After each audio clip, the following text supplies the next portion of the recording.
Week 9, we're going to discuss a new and interesting example of motor romance, a book that is intriguing from the very formulation of the title, a Motorcar Divorce.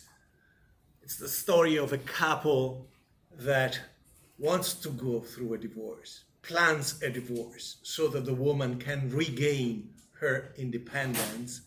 And for a series of circumstances that we will explore, the automobile becomes the instrument for that divorce, to the point where once they purchase the car, which is their first car, they nickname it the means to an end, the end goal being this divorce.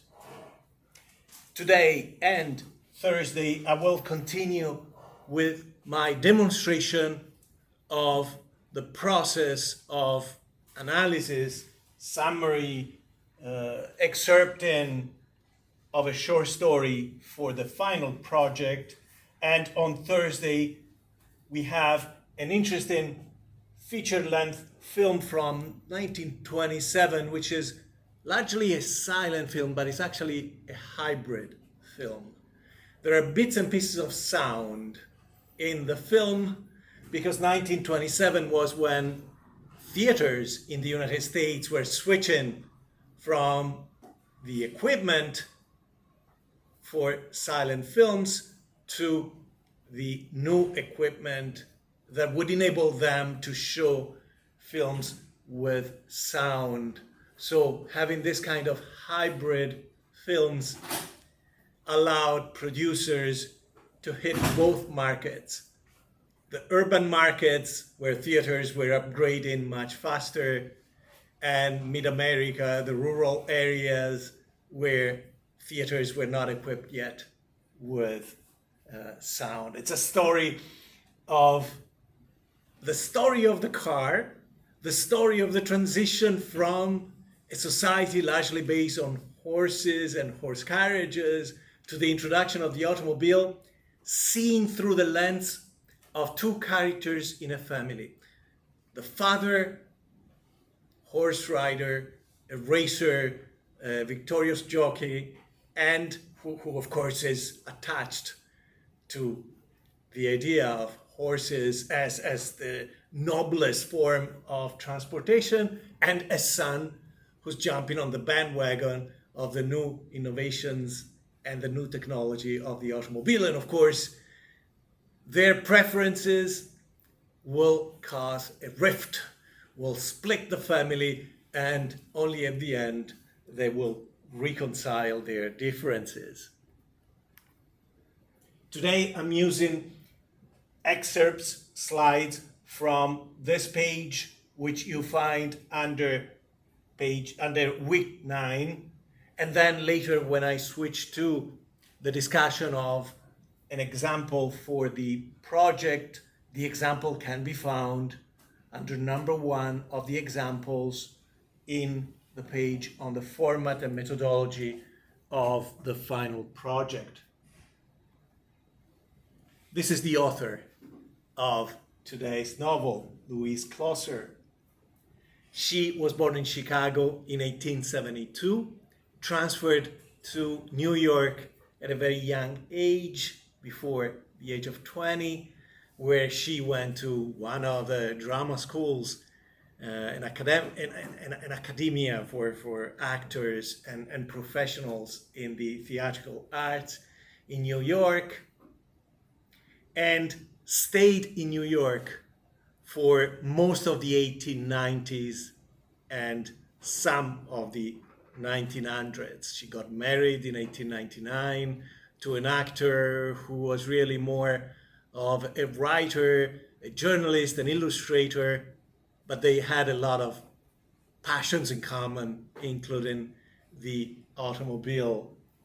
Her husband's last name is Hale. Walter Hale was the name of the husband.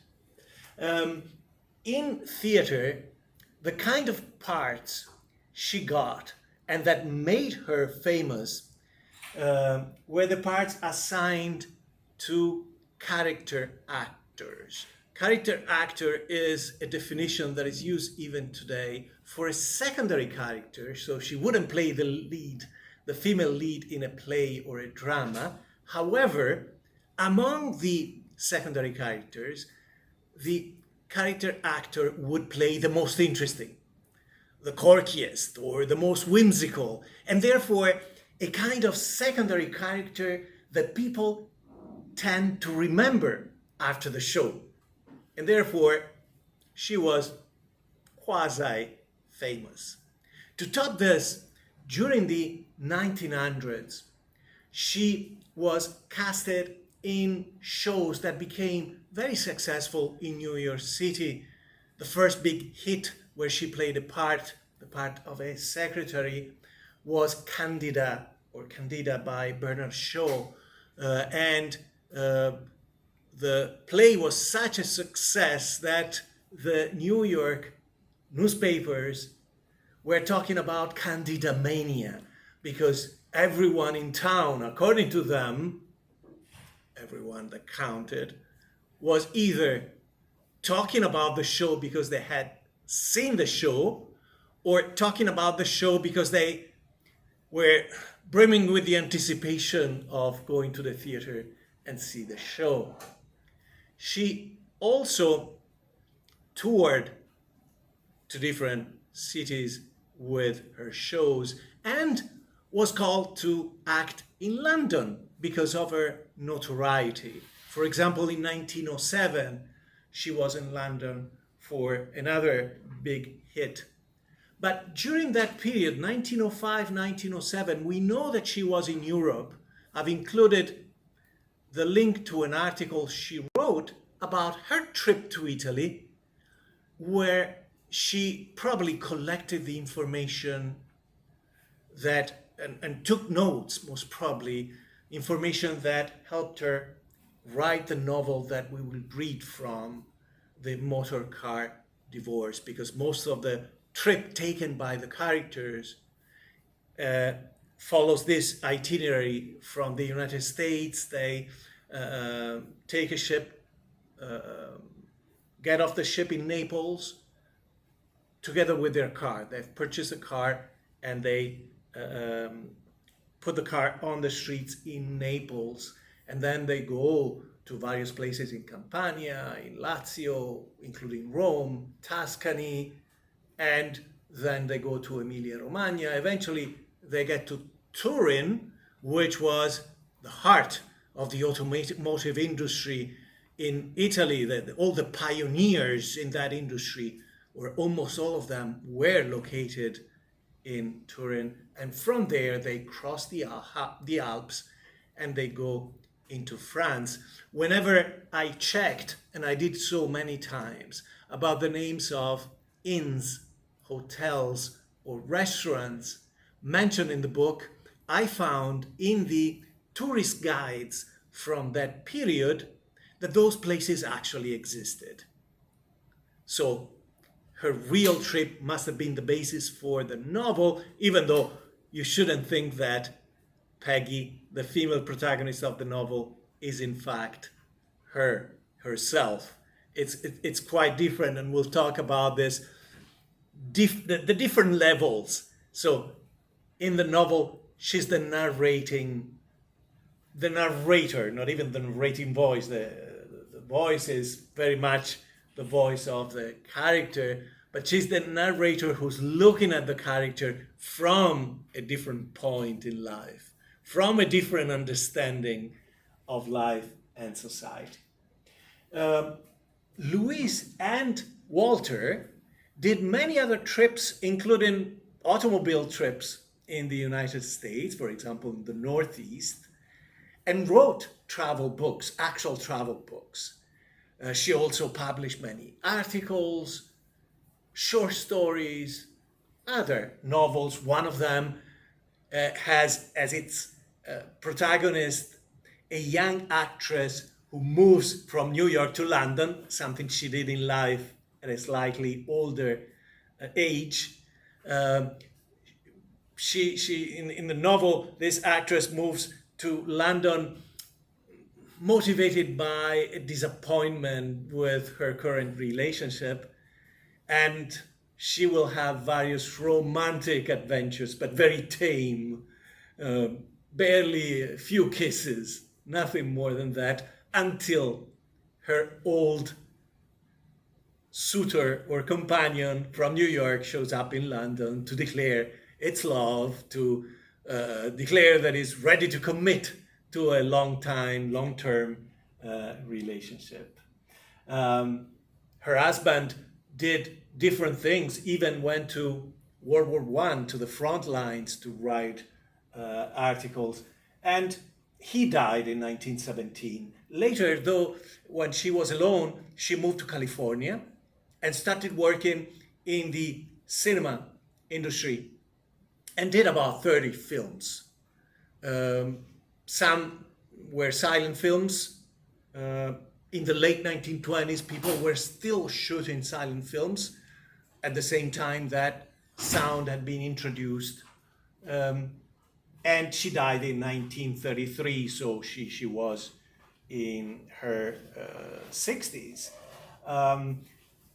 I provided a link in the class wiki to a clip where you can see her from either her last film or one of her last movies. So before proceeding, I want to show you the clip so that you have an idea of how she acts, her voice, her composure, to have an idea of her character. Because, as I said, it's important to know that she doesn't identify with the character in her novel. She's the older, more mature woman represented in the novel, a young woman who falls prey to all the fashionable trends in society. So there is a lot of irony and a multiplicity of layers in the novel itself. So let me switch to the browser. And of course, you'll recognize her. She's the older woman in the scene. It's a bourgeois film. No? It's about a dinner that's important for the family. It's important for some of the relationship, especially among the young women. Tonight by Lord and Lady what's his name? Very theatrical, right? Oh, the aspect. And there she is, right? The aspect is too divine, Mrs. Wendell. Thank you. And again, she's not playing the lead character. That's very clear. No, But I think that's better, Mrs. Wendell. What is it? she has an important part nonetheless. It's the British Lion, in honor of Lord Ferncliff. It will just make... Of course, the accent, the pronunciation is very British-like, because that was popular. It was called Atlantic English, right? It was in between true British pronunciation and American English. Thank you, Dora. I can still remember when a telegram always meant bad news. Oh, good. You can recognize a vastly different style of acting with her. Pneumonia. On a ball, thoughtless, selfish. On the day of my dinner too. Notice how she's deliberate, intentional in her body movements and her lines. Male and female. They're invited for dinner, not for mating. I don't know where I'm going to find someone who will fit in with the Ferncliffs. Nothing but a rubber plant would fit in with the Ferncliffs. Why don't you get an actor for Carlotta? An actor. A movie star. Aren't any movie stars around? I've got it. Larry Renault. He'd be too marvelous. I wonder if he's still in town. He was in town yesterday. Ed, the movie hound, read me an interview with him in last night's telegram. He's leaving pictures and going into a play. And he knows Carlotta. We met him at her place in Antibes 3 years ago. He was simply a sensation. The girls fighting to get into his car.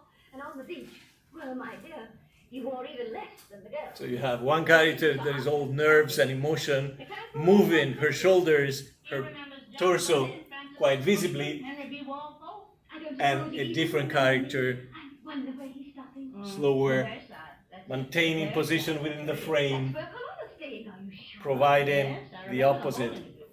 He was wearing a two-piece Right, dark it's blue flannel lounging suit with a cunning white monogram. point on and his upper counterpoint. Let's see, I'll put in between Carlotta and the Packard woman. See if you can get him first, and let nature take its course. I do hope he's free for the night. free white and 45, Ed says. I'll say this for him. In his photographs, he has a most heavenly profile. Hello, Mr. Renault, please. Well, good luck, dear. Hello, Mr. Renault? Okay, I think you've seen enough and you I can don't suppose you watch remember me. the whole clip at Auntie. home clicking on the link.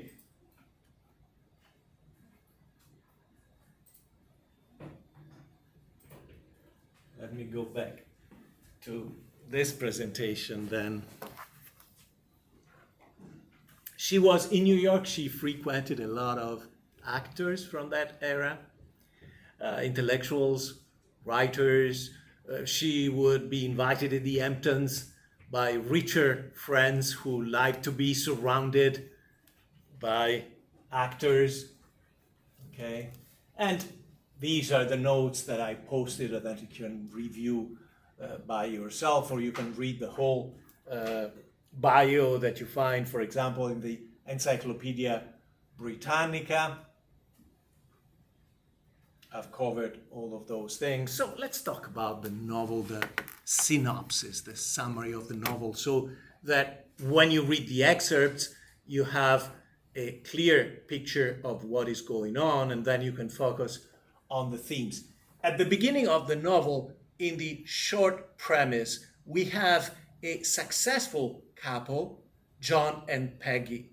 They belong to the upper middle class. They live in New Jersey. They have a nice house. They have staff in the house. That's the level of wealth.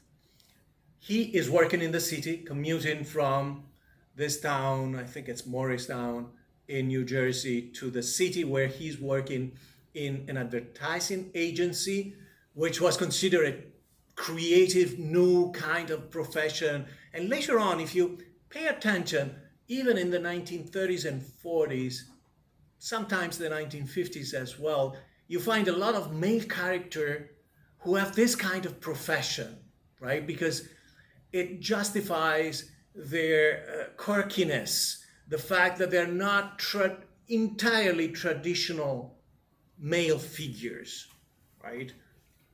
So in order for this to be consistent and coherent, they need to have unconventional jobs compared to being an employee, an accountant, etc., or even a stockbroker. So John and Peggy, John, of course, based on the customs of the period, is older, and John is working, Peggy is at home, but she's not a housewife, certainly. We know that from the premise that she goes out shopping. She doesn't really take care of the house because the staff is there to do so, even so they have staff to serve dinner, for example. But you can see her attitude when she tells you in one of the first pages that when he comes home, John, she lets him cut her filet mignon, right? And then she eats it. So she goes out shopping, he goes to work, but we don't know much about his workplace, and I'll return to this detail. They don't have a car. They're still, in terms of mobility, a more traditional couple. They use the train, both go to New York, he goes there daily. Peggy goes there either to shop or to see other people. Among the people, among the circles of friends she visits regularly, there is an important place which is the Minerva Club. The Minerva Club is one of the actual, it's a club like other actual circles that existed in New York, where women, married and single women, talked about feminism in a way, women's issues. As we said, we're still in the period where we're talking about the New Woman movement. And in fact, New Woman is a label you find on the very first page of the novel. So you know that feminism is part of this, but this is not a serious novel, right? Feminism here is taken as something trending in society, something popular that would therefore, based on its popularity, influence the mind of someone like Peggy, who wants to be seen, wants to be admired, wants to be acknowledged and appreciated. So when she goes to the Minerva Club, she finds herself in a kind of perfect world because all they do there is talk. And we see from the beginning that Peggy is not a very active or proactive kind of character, that she goes with the flow. For example, when she tells you how they got married, she tells you the following story, that she was about 17 and she went to see an aunt, and therefore, by moving out of the house, she was not under the strict control of her mother any longer. There, in the place where her aunt is living, she meets John, and John starts to court her. And of course, her mother is not happy because she cannot vet this man who might end up proposing. And when Peggy becomes aware that her mother is not too happy about this relationship, she marries John. She accepts his proposal exactly to proclaim her independence. Anyway, this is the initial setup, but right from the beginning, you know that a twist is coming, because the very first line is a memorable line for a modern novel, which places everything in terms of consumption and consumerism. John and I are going to get an automobile, a divorce and an automobile. And then she specifies that actually the automobile will come first, because without the automobile, they will not be able to divorce, which is, of course, very paradoxical. And as I said, where does the twist comes from? When at a meeting of the Minerva Club, Peggy talks with the other women about a real article that was published around that time in England by a very famous writer, George Meredith, about a feminist proposal called the 10 Years Clause, where this British writer was saying marriage is an obsolete institution that becomes easily a chain for men and especially for women. Therefore, I propose that from now on, modern marriages should include a dissolution clause, whereby the members of the couple, after 10 years, should be free to decide what to do with their life, right? Whether they want to do something else or stay together, but they shouldn't be caged into this relationship. Keep in mind the following difference compared to today's proceedings for the divorce. Even though divorce exists as an option in the US, in American society, as well as in England and in other European countries, in the US, in order to divorce, you have to go in front of a judge, and it's not sufficient to proclaim your intention to divorce from your partner. You have to prove to the judge that there are grounds for divorce. So you have to justify the separation. Okay, you have to provide a motivation that is strong enough for the judge to authorize the divorce to take place. So, as I was saying, Peggy goes to the Minerva Club. They're talking about this 10 years clause, and she's been married for 10 years, right? So she's about 27 or 28. She's there. And she basks in this revelation, right? That she is exactly there, and she can be at the center of the attention. And exactly because she wants to be on the cutting edge of popular trends, she says, I'll show you, I'll do it. I'll be the one to show this group that I can enact this kind of plan, that I can be a new woman, I can be a feminist by asking my husband for a divorce and recovering my freedom. And of course, she has all kinds of scenarios in her head. She might work as an assistant in an office, but she doesn't know how to typewrite. She might be a singer or an actress, but clearly she doesn't have any talent. But she's sure that since John is rich, John will leave her the house and John will give her enough money to survive, to go on. So she goes to John in one of the first pages of the novel to explain this plan. But clearly, she's relying on John's willingness to play along. From the very beginning, the idea of the divorce is paradoxical because essentially, if John loves Peggy, then John should allow her to get a divorce. So we know at the beginning that there is no crisis. We know that she's not really dissatisfied with their relationship or that there is lack of romance between the two of them.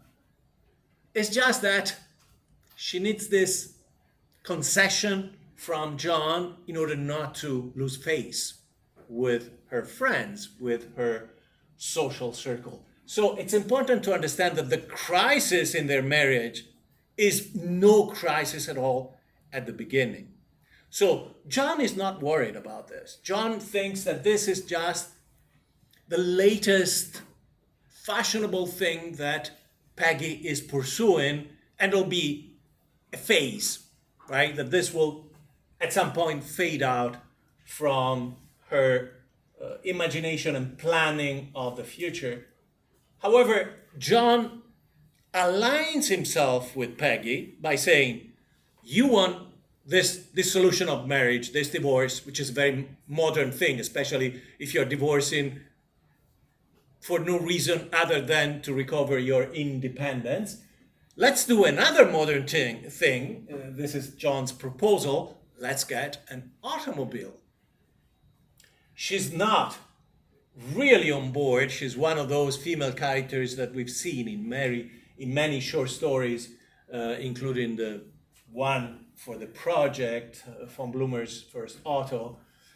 However, what can she do? She has to give something in exchange. If John is on board with the idea of planning the divorce, then she can allow him to have an automobile, because after all, they'll go different ways and he'll keep the automobile, so she doesn't have to be concerned too much about the automobile.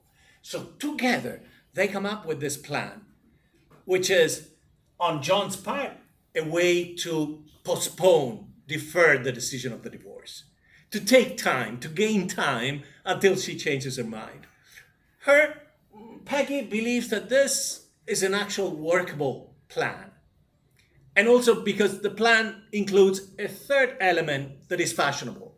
The first one is the idea of the divorce just to regain one's freedom. The second modern element is to purchase an automobile. The third element is to do Europe, to travel through Europe with this contraption, with a new automobile, which seems to be a very trendy, very modern thing to do. People were going to Europe earlier, but doing Europe on an automobile looks like a very new thing. And therefore, they go through the process of purchasing the car, which is described in the novel, which is interesting because it's not like you find pages upon pages devoted to the purchase, the selection of a product before this period. As I said before, they take, of course, first class tickets on a cruiser going to Europe on a cruise ship, and they land in Naples. Of course, on the ship, they know other people that are as rich or even richer, wealthier than they are, and they're playing the part. They're not saying anyone. They're not telling anyone they're going to Europe to divorce.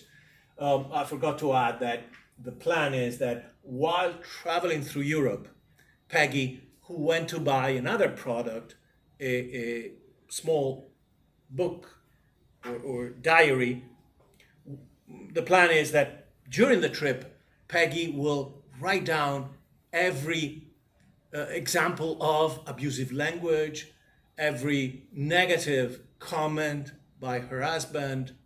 She even suggests any kind of physical abuse, to which John objects, I haven't hit you before, I'm not going to do it in front of a Frenchman or French people altogether. So the plan is that when they come back from Europe, exactly because a long trip might be fraught with incidents, she will have the evidence on this book to present to the judge, and he agrees that if she faithfully records exchanges between them that are not so positive, he will not deny what she has described, and therefore the hope is that the judge will grant them a divorce. By the way, of course, if there is too much sun coming through the shades, feel free to move around and lower the shades so you don't have to get blindsided by the sun rays. When they go through Europe, after they land in Naples and going up through the Italian peninsula, with various deviations, it's not a straight line, of course, a real crisis seems to emerge. Peggy gets into her head that John, once he has learned that Peggy wants a divorce to be free, to be independent, she gets into her head that John has already started looking for a new companion.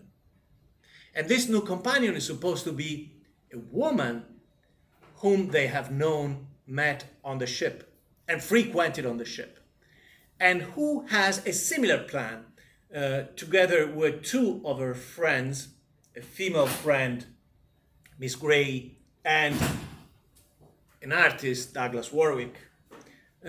She's planning to go across Italy and France with an automobile, a Swiss automobile called Martini, with a company that existed up until the 1920s. So this potential rival to Peggy has an interest, a strong passion for the automobile and actual knowledge of the vehicle that apparently brings her closer to John. They don't travel together, but they meet in different places. They're in Naples together, they're in various places together. Sometimes they do a little bit of the trip together. And of course, whenever they stop at a hotel, this woman and John will be talking about the automobile, will be exchanging ideas, tips on how to operate the automobile. So it seems like they're immersed in long conversations, they enjoy the time they spend together. But again, this crisis is all in Peggy's head, which goes back to what I was saying before. The author is looking at Peg as someone who's naive, who is very receptive to any kind of suggestions, but she lives in many ways in an imaginary world. In fact, there is no divorce. There are no plans on John's part to marry this woman who's a widow and start his new life as an automobilist with her. And Peggy, once she becomes jealous of this woman, even though she has no reason to be jealous, starts falling in love, back in love with John. She hasn't really fallen out of love, but she's tried to, during the first part of the trip, she's trying to think about her life as an independent woman. So she has removed her thinking from the context of the relationship. At the end, there is a clarification through a couple of conversations. It becomes absolutely clear that John never had any intention to leave Peggy. At some point, she even thinks that he will want to continue on this trip by himself, sending her back to the United States by herself. This is not the case. However, what has changed in this couple? First of all, they've become both fluent with the automotive technology. Both are familiar with the car and the lifestyle afforded by the car. And an interesting change that occurs in the relationship is that the automobile becomes something important in the emotional or sentimental hierarchy of the couple. And the conclusion of the novel gives an incredible, bizarre, almost demonstration of this. So, John didn't want a divorce, but is Peggy really falling back in love with John? Is John more important than the automobile? The conclusion of the novel will tell you the opposite. She goes back to John, among other things, because he has an automobile. And she doesn't want to separate herself. She cannot imagine a life without an automobile, which she wouldn't be able to afford as a divorcee. And the conclusion has the following scene. At the end of the last heated conversation, at this point the characters are both in southern France, not too far from Paris. They're south of Paris. They're talking. At some point they're arguing. They're out of the car in this rural countryside, and there is a pile of rocks. She gets on top of the rocks. It seems like she's about to fall, and John rushes to get her, but he gets hurt instead. Hits his head, and clearly has lost consciousness, has a head trauma. And she has already decided at this point that she doesn't want to leave him. Certainly she doesn't want to become a widow. So the only solution is for her to take the automobile, which she has never driven by herself without John there to tell her what to do. So she leaves John there because she knows enough about medicine that someone with a head trauma and potentially other kinds of trauma should not be moved. So leaves him there, takes the automobile to go to the nearest village and or hospital to find a doctor and bring the doctor back to him to examine him and then to take him to the hospital. During this long trip where she has to go as fast as possible on the automobile, where she has to find the strength and the mental acuity to remember everything she has learned about the automobile, everything she has observed John doing, she finds so exhilarated by the car ride that you have a beautiful allegorical representation of the opposition between conventional rules of marriage and modern models for women. According to the conventional rules, she's a woman who might be losing her husband, so she has to be sad, she has to be distraught, she has to be suffering, because this is a dramatic moment in her life with the prospect of her faithful husband dying. However, she cannot follow these rules because the automobile ride is so exciting for her that the entire ride is her saying, "Oh my God, this feeling is so powerful. I know I shouldn't be feeling this way because I might be losing my husband at this very moment. He might be dying. He might be dead by the time I go back. But oh my God, my life, my body, my mind are all taken by the experience of the automobile."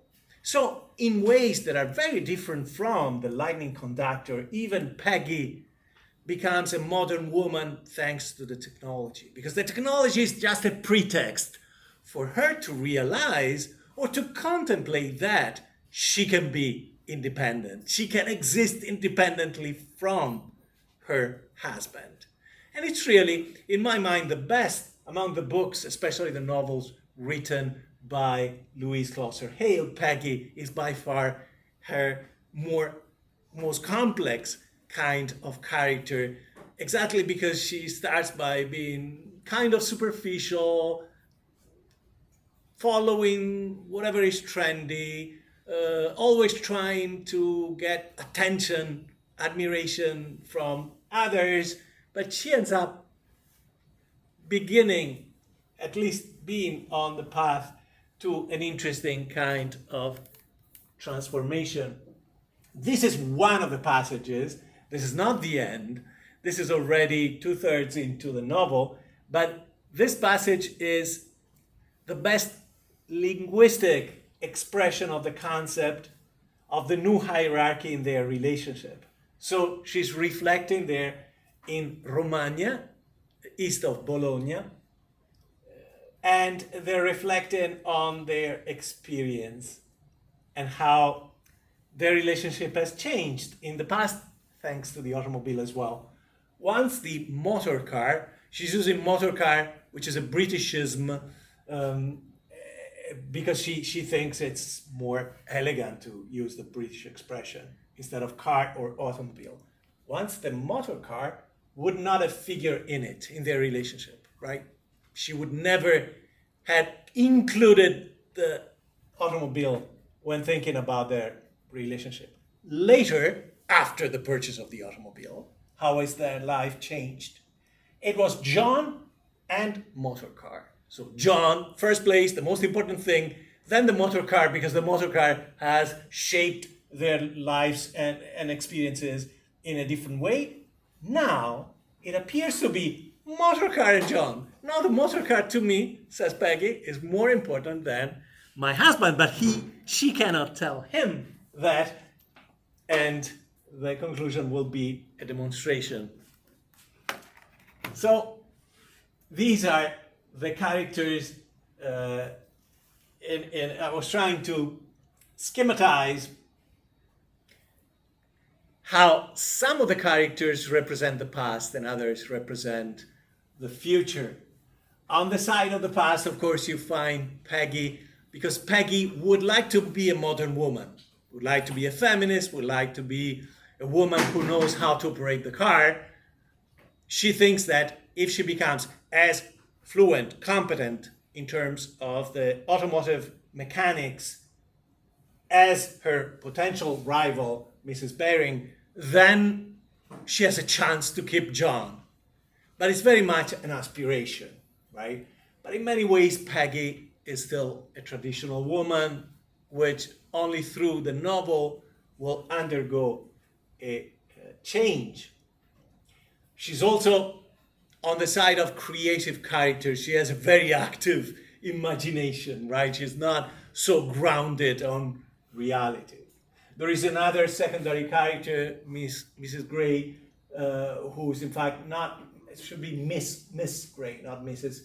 She's not married. She's traveling Europe with a tour guide, with a book, as people would have done in the 19th century. Very traditional woman. She's in love herself with Douglas Warwick, the artist, but she will not act on her emotion. She will not come forward and declare or even give a chance to Douglas Warwick to understand that she's in love with him. So they place this character to show what is an old-fashioned woman, 100% of the old kind. What is a woman who wants to be a modern woman but is not there, Peggy. And then among the creative character, we have this artist who is a creative in the sense that he has no connection to reality. He cannot even bring himself to eat. His friend, Mrs. Baring, has to feed him or remind him that he should eat or change or wash, right? It's the absent-minded artist lost in the aesthetics of beauty, fine arts, of which they find plenty in Europe. The characters who represent the future. John, because of his work, right? The modern kind of work in advertising that he does. The fact that he purchases an automobile and learns how to drive the automobile, becomes part of this new tribe, the Friends of the Car, or Carnats, and Mrs. Baring is the new woman. She is independent, even though by virtue of her husband passing. but she is independent, at least for the first part, for most of the novel. She decides what to do. She has planned this trip. She drives her own automobile, right? She decides where to go, what to do. And John and Mrs. Baring connect. Even physically, Peggy is very different from Baring. Peggy is a more traditional kind of woman, thin, ethereal, minute, whereas Mrs. Baring is a strong woman, more robust. They insist a lot of her teeth and how white and shining they are. She's positive, she's forceful, she's optimistic. And in Peggy's mind, John would have all the reasons to leave her, after all, she has proposed a divorce, and go to a woman that seems to be more like his type. At the end, of course, Peggy moves a lot towards this side of the schema, and at the end, we understand that Mrs. Baring and Douglas are going to be married, and this will break poor Miss Gray's heart. The geographical itinerary is not random. It does have a lot of significance because the trip through Europe starts with the south of Italy. They stop in Naples, they go to see the island, Capri, for example, and then they slowly advance through central Italy. And by the time they get to the north, especially Turin, they've moved from the old to the new world. Naples represents the ancestral experiences of life, the ancestral models of social and individual life. It's a place that is chaotic, where passions dominate over social interactions. For example, while there, they get to know a man who's taking them with a carriage and a horse because they've parked their car. And when they go to the islands, they don't bring their car. So this man, who makes a living as a paid for hire coach of a carriage, this man is killed simply because he has dared talk to a married woman, a woman that is not married to him, so this infraction of the tribal rules, right? Stay within your marriage, don't attempt any connection with a woman that is not part of your family or part of your established institutional relationship, seems to be very primitive. The punishment seems to be very primitive. The funeral that follows seems to be very primitive as well. She claims that only men are invited to the funeral, women cannot participate, and she and a very old woman crying her eyes out are the only women.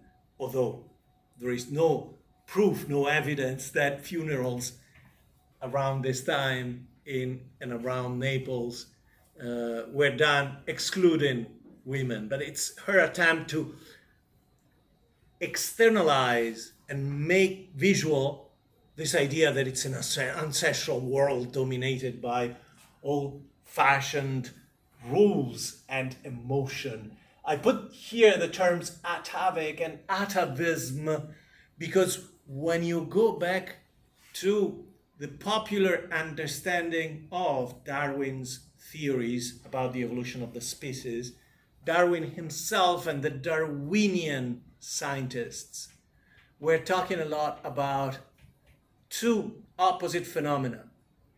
Examining a species, you find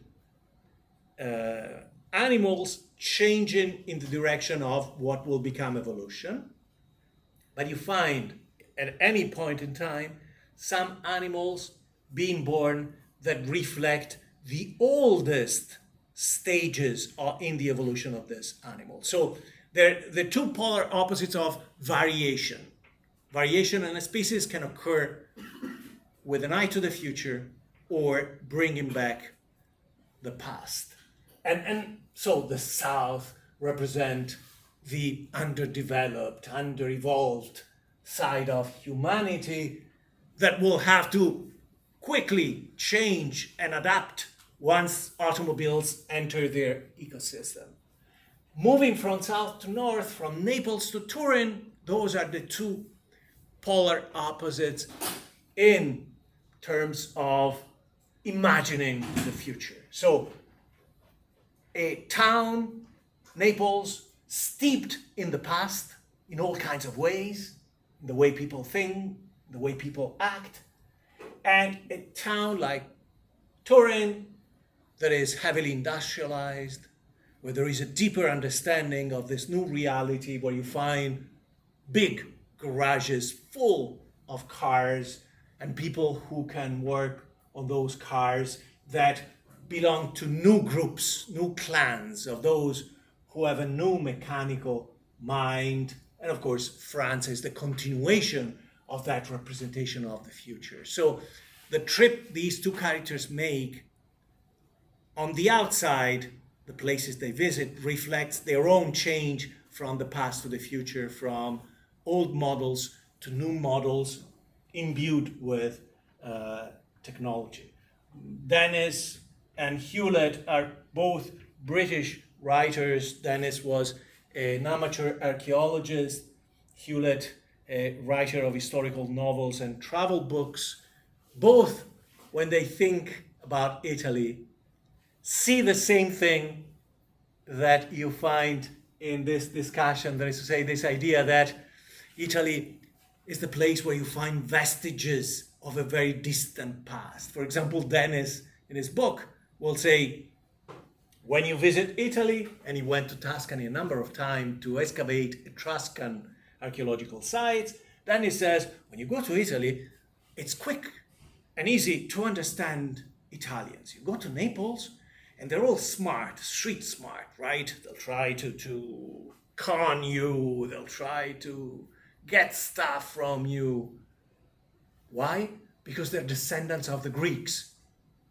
And what is a traditional models for Greek culture of antiquity? Ulysses, who is the artifacts, the person who comes up with the idea of the Trojan horse, which is a big con played on the Trojans to leave outside of Troy this wooden horse, huge wooden horse, that the Trojans will bring into the city, not knowing that the belly of the horse is full of Greek warriors. Same with Hewlett when he goes to Tuscany, he's convinced. Oh, no, I forgot. So Naples, he says, the Neapolitans are wily, they're smart, they're crafty because they're descendants of the Greeks. If you go to Rome, they're a bit rough in social interactions because, of course, they're descendants of the Roman warriors, so they've kept that roughness that was typical of a warrior civilization. And if you go to Tuscany, you find them to be very polite, very refined, because they are the descendants of the Etruscans, and the Etruscans were a very refined civilization.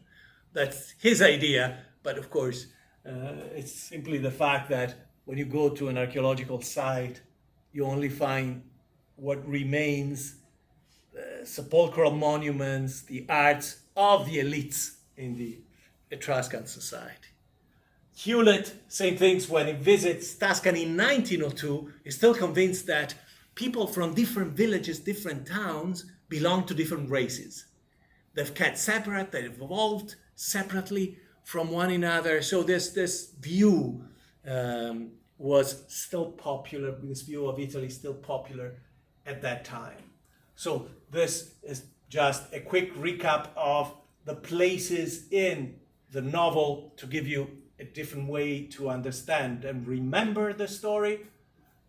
What are the places? Of course, the Minerva Club is a key place, a place for women to decide about their future. And within the circle, Peggy, finds the courage to say, I'll be the leader in this change. I'll show you how it is done. However, outside of this circle, Peggy doesn't really have a lot of courage. She has still to resort on John's help to change her life. Okay. They live in a nice home in New Jersey, which is another cocoon, social cocoon for Peggy, right? A place where she doesn't have to think about cleaning, think about dinner, right? She just a lady, the lady of the house who goes out shopping and then comes back to enjoy a fine dinner with her husband. The steamship that takes them to Europe, again, what she sees is first class guests on the ship. So another social cocoon where she lives and she doesn't have to face the reality of what it means to change, really. Another place, of course, for this kind of novel is the car itself. The couple spends a lot of time on the car. Italy altogether is the background of their venture and is represented like a very exotic place, completely different from the US, right? A place where you don't have to abide by the local rules, because even if you do something differently, people will say, oh, they're American. And the same rules from your country don't have to be followed, because most of the time there is no American there to tell you you shouldn't do this. Okay, so you enjoy a certain kind of suspension from social reality. So there is more freedom, although it's not organized freedom, anarchy. Here is the idea of entropy, of chaos. All the rules are suspended, and therefore the possibilities are endless. Italy is also the place for chaotic passion, but the couple of John and Peggy are more of a British kind of couple. They practice self-control. During their trip, they sleep in separate bedrooms. And there are multiple references to this, but this is like the situation that you see in the American films from the early 1930s or even 40s, where the couples, married couples, are seen in the same room but on separate bed, because Hollywood wanted to prevent spectators from having any sexual thoughts, right? So sex was not to be represented in those films, to the point where even the suggestion of sex by showing that the characters of husband and wife spend time in the same bed had to be removed, had to be filtered out. But it's important that they confront this situation. Outside of them is the chaotic world of Italian emotionality. And they're going through a crisis, and therefore they're pulled in different directions. They're trying to maintain balance, but clearly it may become difficult. And this is not a unique kind of situation. You find it in a lot of novels from the time. Light romantic comedies, the genre, because we know that the crisis is not real. We know that the crisis is in Peggy's head. Even later, when she thinks that John wants to leave her, there is a much ambiguity in reference to that. It's easy to guess that Peggy is wrong about John's intentions to leave her for another woman. So there isn't a lot of drama. The issues are not really threatening. It's not life or death. And the only new element is the part played by the technology. We're still in the general area of the motor romance. Traditionally, motor romance is when two characters fall in love thanks to the car. In here, they fall out of love and back in love thanks to the car. Of course, what is fashionable, what is trendy, shapes the behavior of the characters a lot, right? They are concerned a lot about appearances. They have a sense of pride. They don't want to be humiliated, shamed in front of others. They're constantly looking, especially Peggy, for approval and admiration. So there are feminist or proto-feminist elements, but they're not seriously represented or pursued in this novel, right? It's not that kind of a novel. And the context in terms of the literature of the period for people from the American Northeast, as well as England, is that of the Atlantic or Edwardian literature. Edward was King of England in the early 1900s, and we're talking about the period before World War I, before the first global conflict. And it's a time when most people are either unaware of the looming global crisis or don't want to think about it. And especially people living in affluent societies, England, France, the US, prefer a kind of literature that, unlike the literature of the 19th century, doesn't have big social and political issues. When you think of the models for the 19th century literature, you think about France, you think Balzac, you think Zola, you think Flaubert.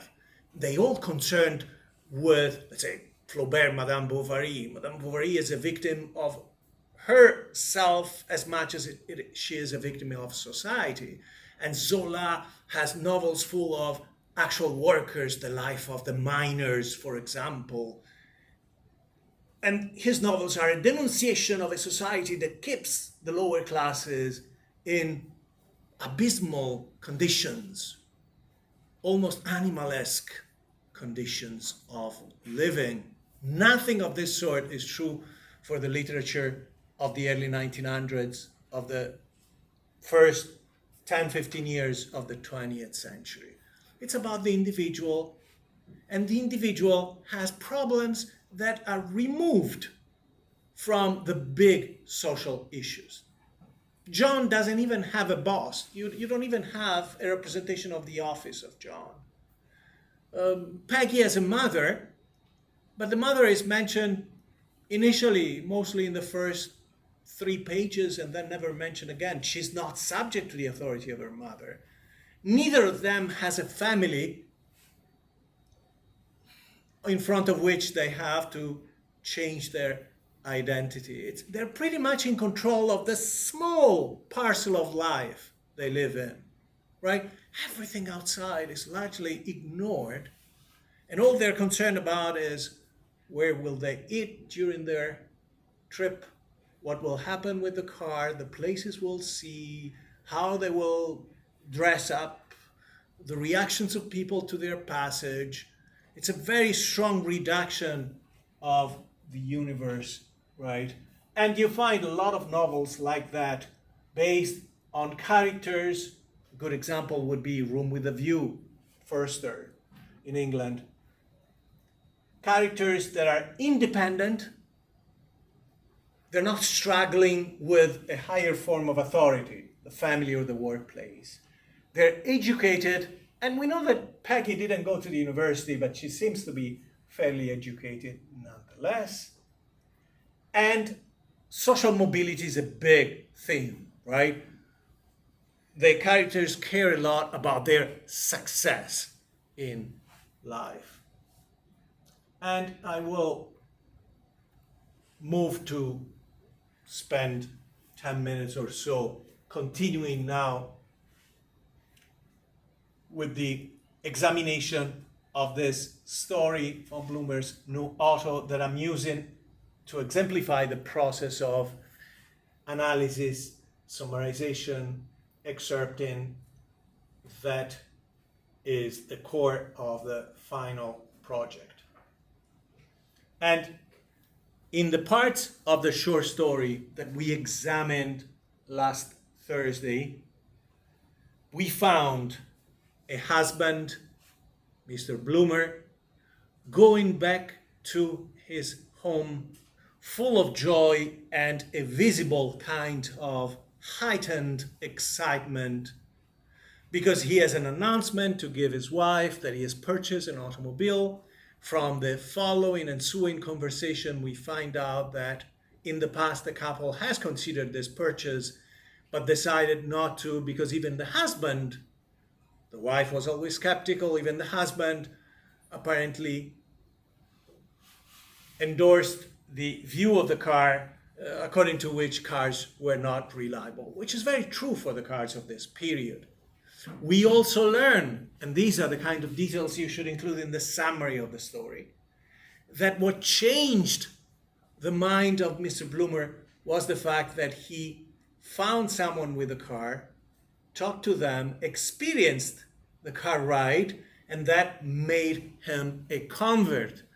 The experience of the car removed any hesitation he might have had, but also it's clear that his choice of the car is not a rational kind of decision.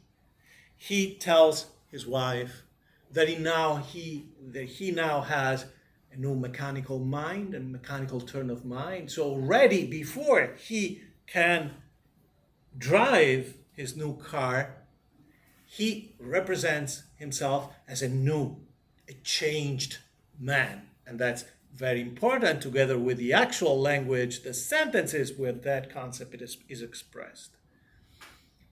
He tells his wife that he'll go fetch the car at a train station nearby, 10 miles away, that he'll be back by 3, and that he will announce himself with the horn of the car.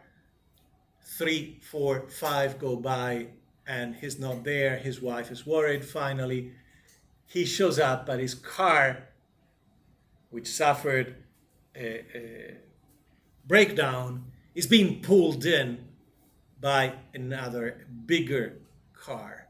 So we learn right away from the beginning that in fact cars are unreliable, and we have the character of the woman as the skeptical character, which represents the voice of reason, insinuating doubts in the validity of this purchase in the minds of her husband. So big part of this short story is about the anticipation of the car, but also it's clear that the couple enters into the decision of what to do with the car. Again, this is an upper class or middle upper class couple living in a fancy house in a good neighborhood. Only they're the first to purchase an automobile. So the car is broken. The husband says, don't worry. In fact, it's not even the car's fault. It's just an electrical problem with the batteries. It can be fixed. And then we learn that we will learn in the story how the repairs of the car should be done inside a barn so that none of their neighbors know that they've purchased a car that doesn't work. This passage is right after the arrival of the car to the von Blumer's house. The car is not working, the car is being pulled. In spite of this, you have the continuation of the first phase of seduction. The character is still under the spell of the new car. In fact, von Blumer's eyes glistened because he found a charitable soul with another car that pulled him, rescued him and pulled him up to his house. And he tells his wife, I tell you, my dear, that's one of the greatest things about automobiling. Already, automobiling is about tribes, it's about the friends of the automobile, the enemies of the automobile. Friends are the repairmen, the mechanics, the people like this one who helped a fellow motorist. The enemies are this neighbor who's skeptical about the car, and to a degree, even the wife. It shows better than anything else how people are ready to help their fellow creatures. It's like the automobile is making people better, nicer to each other. Of course, the voice of skepticism by the woman, by the wife, reveals that probably this person has helped her husband simply because he knows what it means to have a breakdown, because he had so many. And at this point, Blumer is still, the husband is still trying to fight with the woman's pessimism. She's not a true sport. She's not supporting him in this purchase. Always looking for trouble, but wait until we get those new batteries in. I'll show you what the Road Run, which is the fictional name of the car, can do. Meaning, once you try the car, you'll become a convert yourself, right? So this definitely is one of those short sentences that you could excerpt in the section where you have to include significant quotes from the short story that you have included in the project. Okay, so again, more and more excitement at the idea of restoring the car to working condition, and the rest is the story of the repairmen that have to come and adjust the car. Here too, an interesting passage in front of the in the courtyard of the house. The new machine, glossy and beautiful, stood as if waiting to spring into life. This idea that the machine, the automobile, is like a creature, right? And then you had the arrival of Catterby, the neighbor, okay? And he has a negative view of the car, and he becomes von Blumer's most feared neighbor because he doesn't want to concede that cars are problematic, right? We mustn't let him know there is anything wrong, anything the matter with our auto. He'll guy the life out of me. He'll humiliate me. He'll make me feel stupid for buying a car. And the opposite is true. The idea is that you get this product exactly to look better, more successful in society, in front of the others. The idea is that this will be the ideal product to gain positive attention, cause envy or jealousy among the people who know you. Okay?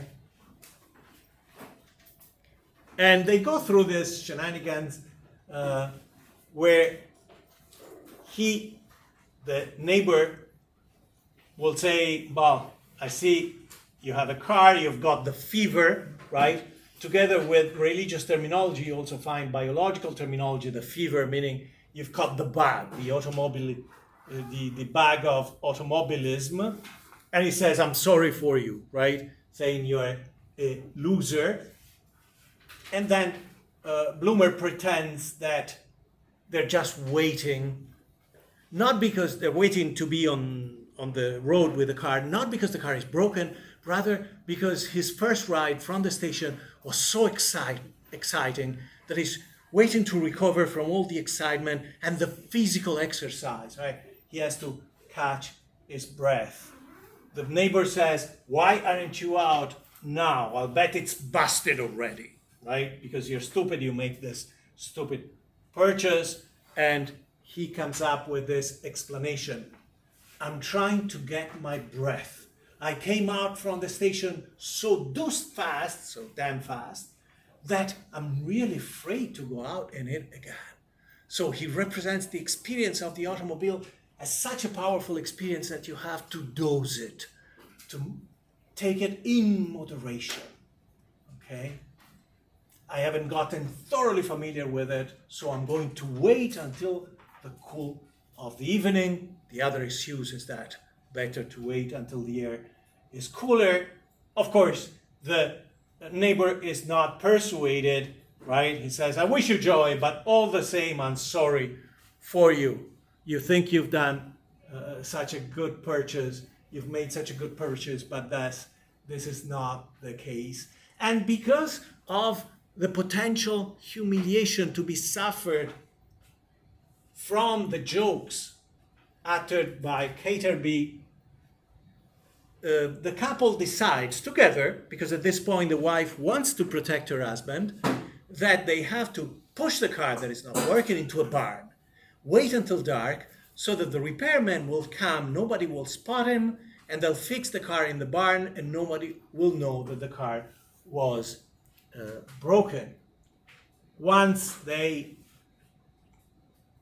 once they fix the car, they're ready for the next morning to go out, right? And in this passage, you see how the husband is dressed with automobile cap, with gloves, all the paraphernalia of the automobile, and yet, when he cranks the car, the car doesn't start. It's not working because, again, he has forgotten to turn a switch, so they have to call in the repairman again to have the car going.